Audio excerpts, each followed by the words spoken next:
beautiful jewel collection from the House of Van Cleef and Arpels. Once upon a time, love brought the Maison into being. Van Cleef and Arpels interprets the time as an invitation to imagine, wonder and revel. Jewelry is the work of true artists. It involves individually sculpting and refining the adjustments to house the stones perfectly. The shaping of the invisible parts is essential to ensure that the visible parts are as beautiful and radiant as possible. This is the sign of the greatest jewelers. This is House of the Maison Van Cleef and Arpels. Established in 1906 in Paris, France. From that time on they have given us some of the most beautiful, magnificent, and iconic jewelry worn by movie stars, kings and queens, and nobles. So, let's see some of this iconic collection.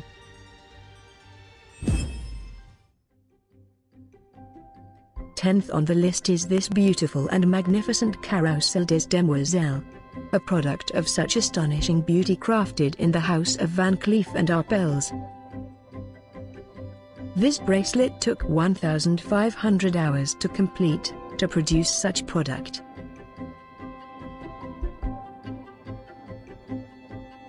Like the circles of frogs surrounds the animal who will transform into a princess, the Carrousel des Demoiselles bracelet forms a joyous circles. A bracelet saturated with white diamond, sapphire, and emerald set on a gold frame, a stunning and beautiful bracelet a woman could ever wear. Ninth on the list is the beautiful Suze La Lune necklace, made for women with power and elegance. A vibrant combination of colored gems to produce such jewelry, such craft that captivates Providence. The detachable pendant features a 29-carat Colombian emerald cabochon surrounded by emeralds, sapphire, and a fancy cut diamonds. The necklace is comprised of 464 Burmese sapphire beads set in 5 rows, weighing a total of 647 carats, alongside additional diamonds, sapphires and emerald. The Suze La Lune or Under the Moon necklace with detachable clips was inspired by the town musician of Bremen. Eighth on the list is the Emerald Collection. Emeralds were the king of gems. Aristocracy, the royal families and throughout time they have chosen emeralds to represent themselves.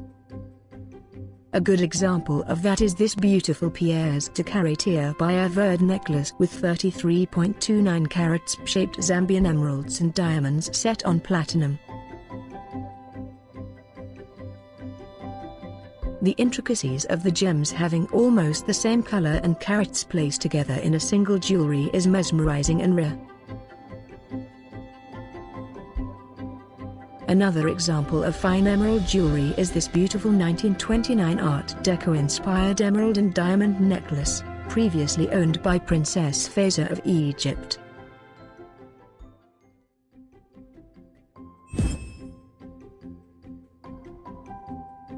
Seventh on the list is the Romeo and Juliet Jewel Collection.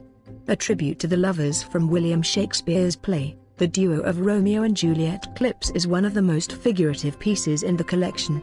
Thanks to remarkable three-dimensional craftsmanship, the two figures seem to come to life in this romantic scene.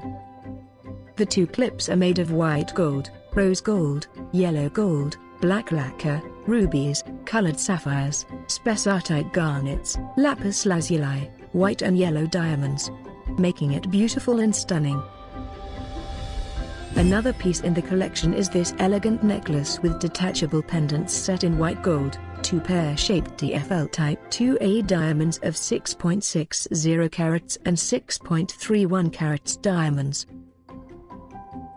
Echoing the ruffs of the Renaissance, this glittering necklace brings together two of the Maison's cherished themes, couture and the white jewelry tradition. The Lover's Path bracelet symbolizes the hopeful attitude of Romeo and Juliet, who are prepared to overcome every obstacle for the sake of their love. The piece showcases 3 Colombian emeralds, notable for their deep green tinged with blue, set in a graphic interplay of lines. The transformable long necklace, Guch, is composed of white gold, rose gold, one carved Colombian emerald of 81.07 carats, Burmese sapphire beads for about 451 carats, and diamonds. And stunning necklace that gives life to its wearer. This torque bracelet is lit up by two exceptional pear-shaped aquamarines, weighing over 100 carats in total. Perfectly matched, their crystalline blue is an ode to the fountains of Verona, where the plot of Romeo and Juliet unfolds. Number 6 is the Egyptian Jewelry Collection. Egyptian Creations, circa 1924, Van Cleef & Arpels collection jewelry inspired by the art of ancient Egypt. It was the height of fashion in the 1920s, which is why Van Cleef & Arpels created numerous Egyptian-inspired jewels between 1922 and 1925. They reflect the extraordinary interest in the discovery of Tutankhamun's tomb by Lord Carnarvon in 1922. These exceptional jewels are decorated with scenes of offerings and hieroglyphics motifs depicting scarabs, sphinxes, amphor, bulls, ostrich, feathers, lotus flowers and bees. They are set with precious buff-topped emeralds, sapphires, rubies, diamonds, and calibrated onyx stones.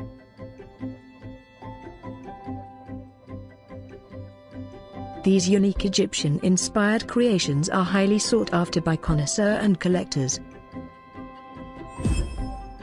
Femininity, nature and grace have always provided constant inspiration for the exquisite creations of Van Cleef & Arpels, and some of the most endearing and charming examples of this inspiration are the fairy and ballerina clips, which were invented at the beginning of the 1940s in New York. A collaboration between Maurice Duvaller, a French-born designer based in New York, Van Cleef & Arpels and John Rubel, their manufacturer, resulted in the production of these extremely rare miniature gem-set figures, probably as a result of Louis Arpels' passion for the opera and ballet. Emerging from the Great Depression, they responded enthusiastically to these lovely creations as they saw them as a symbol of joy and hope for better days to come. Caught in graceful movement of various dance poses, their little faces were always represented by a rose-cut diamond, making the jewel come alive, while their costumes sparkled with mostly rose-cut diamonds accentuated by rubies and emeralds mounted in platinum. Inspired by these fabulous and fun jewels from New York, the ballerinas appeared in France in the mid-1940s and remained a key jewel until the end of the 1960s when their production ceased. Loved by the public, the French ballerinas had a distinct style, sculpted mainly in gold. The Parisian house used turquoise, ruby and sapphire and rarely ever diamonds.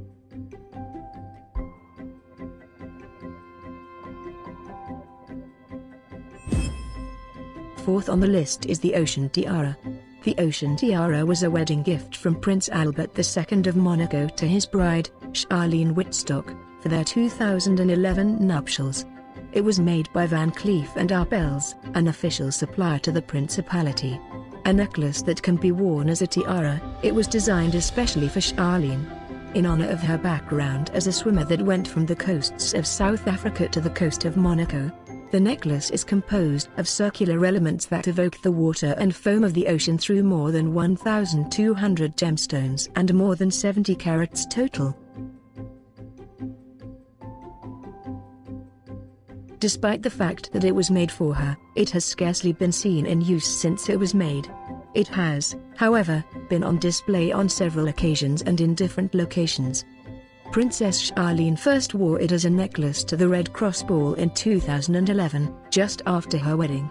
She has also been seen in a pair of drop earrings which are clearly part of a set with the necklace tiara, containing a matching ocean circle at the bottom. This lace clip features a yellow gold and platinum ribbon bow with gold lace trim adorned with diamond-set flower heads.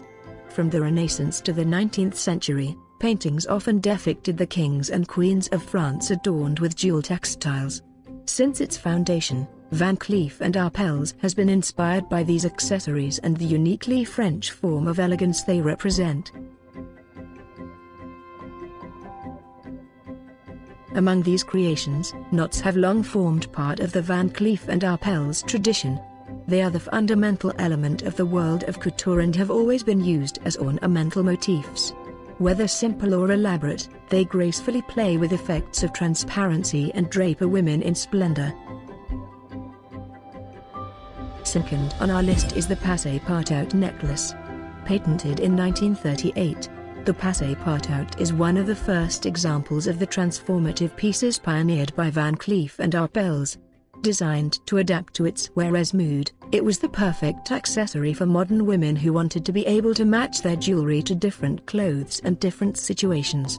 It was one of the Maison's best-known pieces throughout the late 30s and 40s. The passe-partout is based on an ingenious technical innovation. Hidden by two flower clips, a system of metal rails enables a flexible yellow-gold snake chain to slide in and out, transforming the piece into a necklace, a choker, an opera-length necklace, a bracelet or a belt.